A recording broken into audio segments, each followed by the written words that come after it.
नमस्कार, आपके साथ हूं मैं खुशबू मनोरमा मिश्रा और आप देख रहे हैं इंडिया न्यूज। आज से 6 करोड़ 60 लाख साल पहले धरती पर एक ऐसा दिन आया जब आसमान से सिर्फ एक पत्थर नहीं गिरा बल्कि पूरी दुनिया की किस्मत बदल गई। एक विशालकाय उल्कापिंड जिसने धरती को हिला दिया। धरती पर करोड़ों साल से राज कर रहे डायनासोर हमेशा के लिए इतिहास बन गए। लेकिन सवाल यह है, क्या डायनासोरों का असली कातिल वो उल्कापिंड था और क्या सच में धूल का गुबार बना डायनासोरों का असली कातिल था? ये अपने आप में बड़ा सवाल है। आपको एक रिपोर्ट भी दिखाते हैं। कौन था डायनासोरों का कातिल? धूल बनी डायनासोरों की मौत। कहां से आया वो उल्कापिंड? क्यों खत्म हुआ डायनासोर युग? क्या सूरज बन गया था विलेन? एक पत्थर, इतनी बड़ी तबाही। क्या था 6.6 करोड़ साल पुराना राज? क्यों छाया धरती पर अंधेरा? क्या उल्कापिंड ने बदली दुनिया? डायनासोर आखिर क्यों मिटे? कौन बना डायनासोरों का काल? क्या था वो मौत का पत्थर? किसने बदली धरती की कहानी? सोचिए, आज से करीब 6 करोड़ 60 लाख साल पहले धरती पर एक ऐसी घटना हुई जिसने पूरी दुनिया का इतिहास बदल दिया। आसमान से एक विशालकाय उल्कापिंड धरती की ओर बढ़ा और फिर एक ऐसी टक्कर हुई जिसकी गूंज पूरी पृथ्वी ने महसूस की। धरती पर राज करने वाले डायनासोर हमेशा के लिए खत्म हो गए। लेकिन 6 करोड़ 60 साल बाद वैज्ञानिकों ने इस महाविनाश के सबसे बड़े रहस्य का जवाब ढूंढ निकाला है। आखिर वो उल्कापिंड किस चीज का बना था, कहां से आया था और डायनासोरों को खत्म करने वाला असली कातिल क्या था? करीब 6 करोड़ 60 लाख साल पहले एक विशाल उल्कापिंड पृथ्वी से टकराया। यह टक्कर मेक्सिको के युकाटन में हुई। टक्कर से भयंकर भूकंप और सुनामी आई। जंगलों में भयानक आग लग गई। अरबों टन धूल और मलबा आसमान में फैल गया। धूल की वजह से सूरज की रोशनी धरती तक कम पहुंची। धरती का तापमान तेजी से गिर गया। पेड़ पौधे मरने लगे जिससे भोजन की कमी हुई। धीरे धीरे पूरी खाद्य श्रृंखला टूट गई। आखिरकार डायनासोरों समेत धरती की करीब 75% प्रजातियां खत्म हो गई। आज से करीब 6 करोड़ 60 लाख साल पहले धरती पर इंसान नहीं था, लेकिन जीवन की कोई कमी नहीं थी। धरती पर डायनासोरों का राज था। कुछ डायनासोर जमीन पर घूमते थे, कुछ आसमान में उड़ते थे और कुछ समुद्रों के अंदर विशाल शिकारी के रूप में मौजूद थे। करोड़ों साल से डायनासोर धरती के सबसे शक्तिशाली जीवों में शामिल थे। लेकिन फिर अंतरिक्ष से एक विशालकाय पत्थर धरती की ओर बढ़ा। वैज्ञानिकों के मुताबिक यह उल्कापिंड करीब 10 किलोमीटर चौड़ा था। इसका आकार किसी बड़े शहर जितना था और इसकी रफ्तार इतनी तेज थी कि धरती से टकराते ही जबरदस्त ऊर्जा पैदा हुई। टक्कर इतना शक्तिशाली था कि सिर्फ आसपास का इलाका ही तबाह नहीं हुआ, पूरी पृथ्वी की जलवायु बदल गई। भूकंप आए, सुनामी उठी, जंगलों में आग लगी और धरती की सतह से उठी धूल ने आसमान को ढक लिया। यही वो पल था जिसने डायनासोरों के करोड़ों साल पुराने साम्राज्य का अंत शुरू किया। लेकिन अब वैज्ञानिकों ने इस तबाही के पीछे छिपे उल्कापिंड की पहचान कर ली है। इस महाविनाश की सबसे बड़ी निशानी आज भी धरती पर मौजूद है। जगह है मेक्सिको का युकाटन प्रायद्वीप। यही करीब 6 करोड़ 60 साल पहले वह विशालकाय उल्कापिंड धरती से टकराया था। इस टक्कर ने करीब 180 किलोमीटर चौड़ा एक विशाल क्रेटर बना दिया। इसे चिक्सुलब क्रेटर कहा जाता है।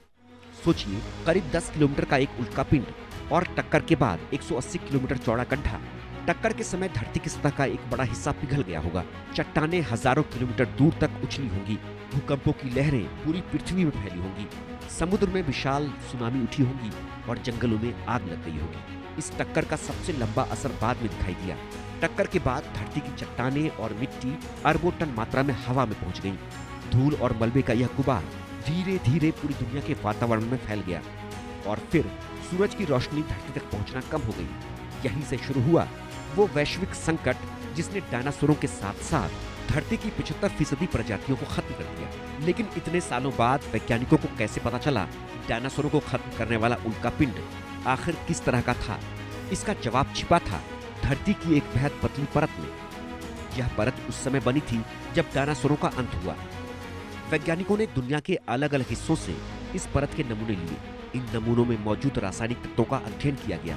खासतौर पर वैज्ञानिकों ने निकल आइसोटोप पर ध्यान दिया। आइसोटोप किसी पदार्थ की पहचान के लिए बेहद महत्वपूर्ण संकेत देते हैं। इन संकेतों की तुलना धरती की चट्टानों और अलग अलग उल्कापिंडों से की गई और इस तुलना से एक महत्वपूर्ण बात सामने आई। वह पदार्थ धरती की सामान्य चट्टानों से मेल नहीं खाता था, बल्कि उसके संकेत एक बेहद दुर्लभ उल्कापिंड से मिलते थे। इस उल्कापिंड का नाम है सियोकॉन्ड्राइट। सियोकॉन्ड्राइट एक दुर्लभ उल्कापिंड है। यह अंतरिक्ष से धरती पर आने वाला पत्थर है। यह सौरमंडल के बहुत पुराने पत्थरों में शामिल है। इसकी उम्र करीब 4.5 अरब साल हो सकती है। इसमें कार्बन और खनिज पाए जाते हैं। यह सौरमंडल के बाहरी हिस्से से जुड़ा माना जाता है। ऐसे उल्कापिंड बहुत कम पाए जाते हैं। वैज्ञानिक इसे सौरमंडल की टाइम कैप्सूल कहते हैं। इससे सौरमंडल के शुरुआती इतिहास का पता चलता है। डायनासोरों को खत्म करने वाला उल्कापिंड भी इसी तरह का था। कॉन्ड्राइट ऐसे ही प्राचीन पत्थरों में शामिल है। धरती पर पाए जाने वाले उल्कापिंडों में इनकी संख्या बहुत कम है। यानी डायनासोरों को खत्म करने वाला पत्थर कोई आम एस्टेरॉयड नहीं था, वह एक बेहद दुर्लभ अंतरिक्षीय मेहमान था। वैज्ञानिकों के मुताबिक ऐसे उल्कापिंडों में सौरमंडल के शुरुआती इतिहास की जानकारी छिपी होती है। और अब जब वैज्ञानिकों ने डायनासोरों के अंत वाली परत में इसी तरह के रासायनिक संकेत खोज लिए हैं, यह उल्कापिंड सौरमंडल के बाहरी हिस्से से आया था। यह संभवतः बृहस्पति के पास मौजूद एस्टेरॉयड बेल्ट से जुड़ा था। वहां कई पुराने पत्थर और एस्टेरॉयड घूमते रहते हैं। किसी समय इसकी कक्षा बदल गई। बृहस्पति के गुरुत्वाकर्षण ने इसकी दिशा बदलने में भूमिका निभाई हो सकती है। इसके बाद यह धरती की ओर बढ़ने लगा। यह करोड़ों साल तक अंतरिक्ष में घूमता रहा। करीब 6 करोड़ 60 साल पहले यह धरती के पास पहुंचा। फिर यह मेक्सिको के युकाटन में आकर गिरा। इसकी टक्कर ने डायनासोरों का अंत कर दिया। डायनासोरों के अंत को लेकर वैज्ञानिकों के बीच लंबे समय से एक थ्योरी रही है। माना जाता था कि उल्कापिंड की टक्कर के बाद भारी मात्रा में सल्फर वातावरण में पहुंचा। इससे जहरीली गैसें बनी, वातावरण में बदलाव आया और धरती का तापमान तेजी से गिर गया। लेकिन नई रिसर्च इस कहानी में एक बड़ा बदलाव लेकर आई है।